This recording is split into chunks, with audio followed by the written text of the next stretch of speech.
Suddenly, Blake comes face to face with a grizzly bear.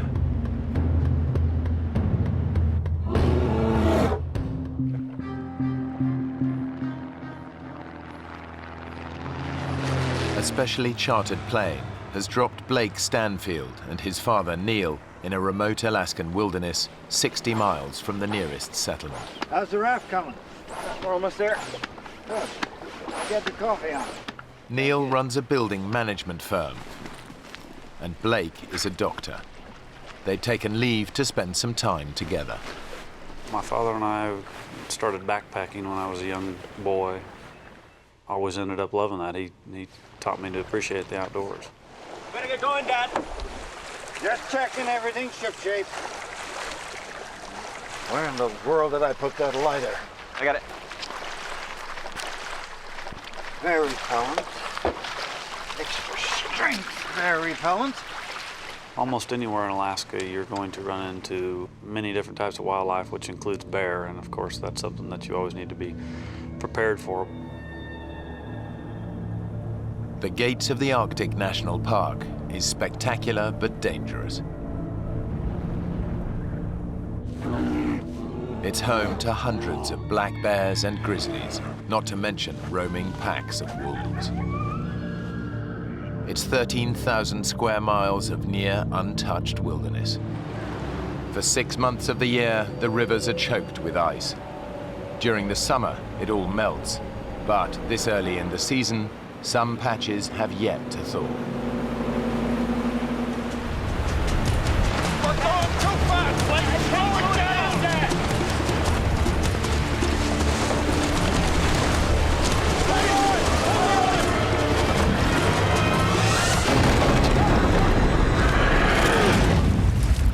It was sheer panic at the time, and it happened so quickly there wasn't much time at all to think. The next thing I actually remember was being pulled right underneath the ice. There was so little time to realize what had happened, except that it was a real problem. And the second ice shelf had no room to breathe. I really thought I had taken my last breath. My father and I both ended up with a lot of abrasions to the top of our heads because we kept trying to come up to the air that we were hoping was there. I've never thought of a worse way of dying than drowning, and was certainly thinking that that is how I was going to die.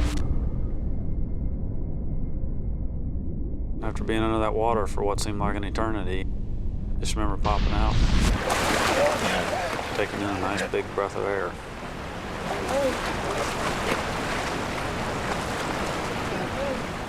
At this time, I had no idea where my father was. He had been pushed up against something and trapped.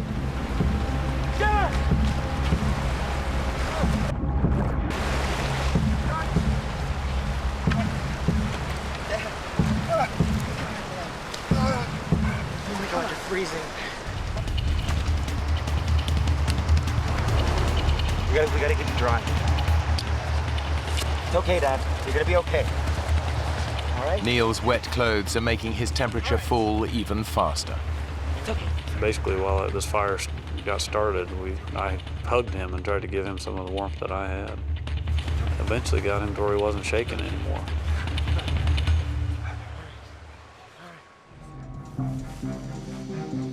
The freezing water has drained Neil's strength. He's 65 years old and still feeling the effects of an accident 12 months ago that left him with a broken ankle. Blake, can we just hold up here a minute? You're not even trying to find a place to stop. Oh, sorry, Dad. I just got carried away. There's no way we're just walking out of here.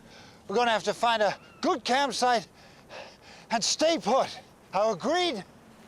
All right.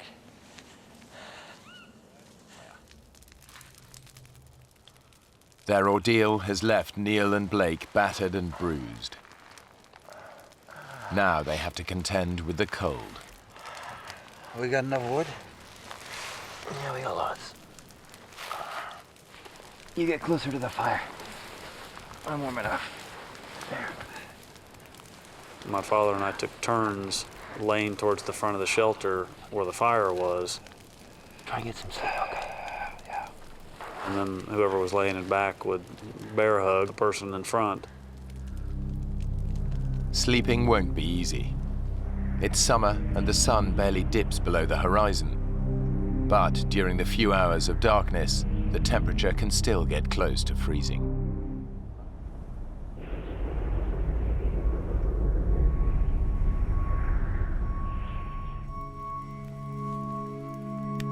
During the night, Blake has made a tough decision.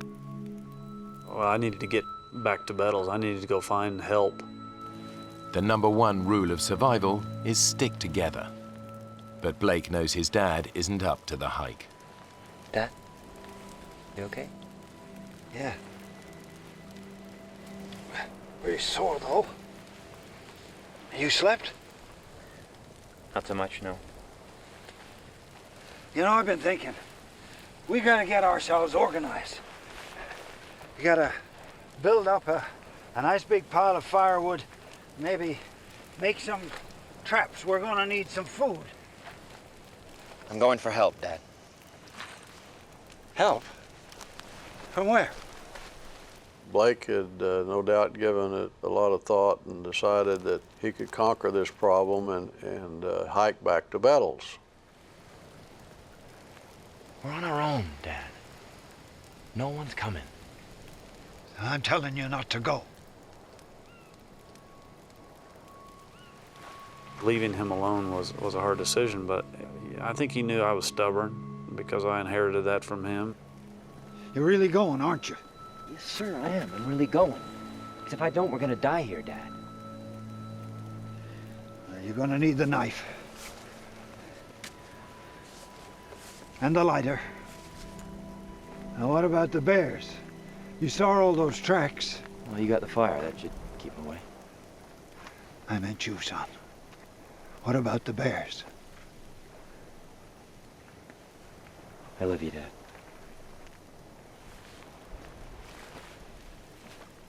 Yeah. Me too. Well, you know I do. I'm gonna come back, Dad.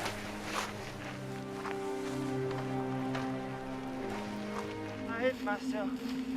Tree up. See what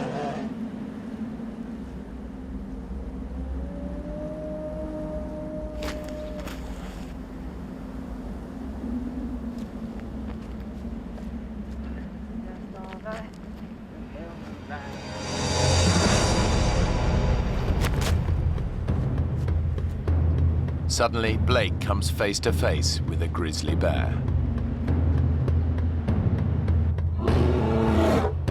A grizzly can tear your head off with one bite. But their claws can rip holes through you like nobody's business, so you don't want to mess with them.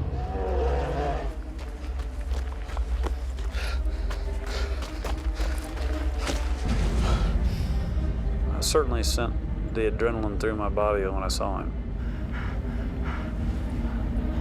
Blake daren't make a sound. The bear's too close. It was scary seeing him out there. He wasn't far enough away for my liking. The bear hasn't spotted him, but grizzlies have a sense of smell 100 times more powerful than a human and can pick up the scent of prey from more than 2 miles away. But Blake's in luck. He's downwind of the bear, and his scent is carried in the opposite direction. But the wind could change.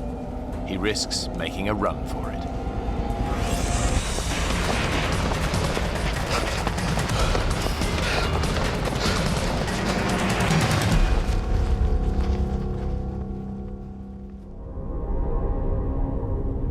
Now Neil faces his first night alone in a wilderness bristling with predators.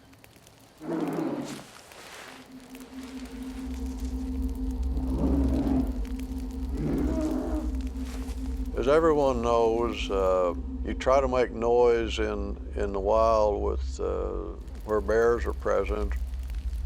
No, I said a lot of stupid things in order to make noise, and one of them was, "I'm the king of this valley. Everyone who lives here at my pleasure." You want to see me, you have to go through my nights. Blake, where are you? Around 6 or 7 in the evening on Tuesday, I was laying over by my fire when I heard the sound of an airplane. And my God, he was coming up on me quick, I could tell. And I ran as fast as I could. Hey! Hey! Hey! Hey!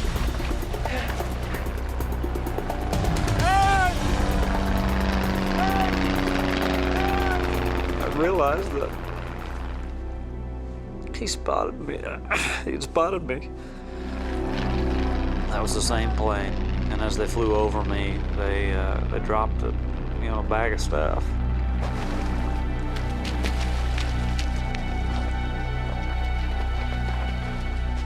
The bag contained supplies and a walkie-talkie. I turned that radio on. I kind of told him what had happened. There's only one thought on Blake's mind. Please hurry! You gotta go find my dad! He's 50 miles upstream. There'll be a fire going. Just see a fire. The pilot launches an aerial search for Neil.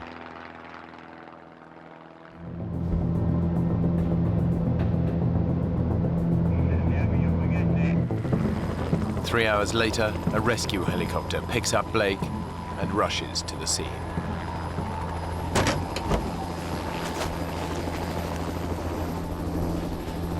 Neil! Neil! You okay?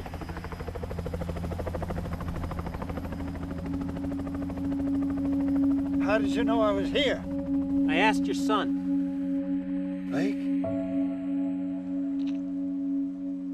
He climbed in that helicopter. Dad! I'm so sorry, Dad. So sorry. And hell, all I could say was, man, you look like hell. Well, you don't look that cute yourself.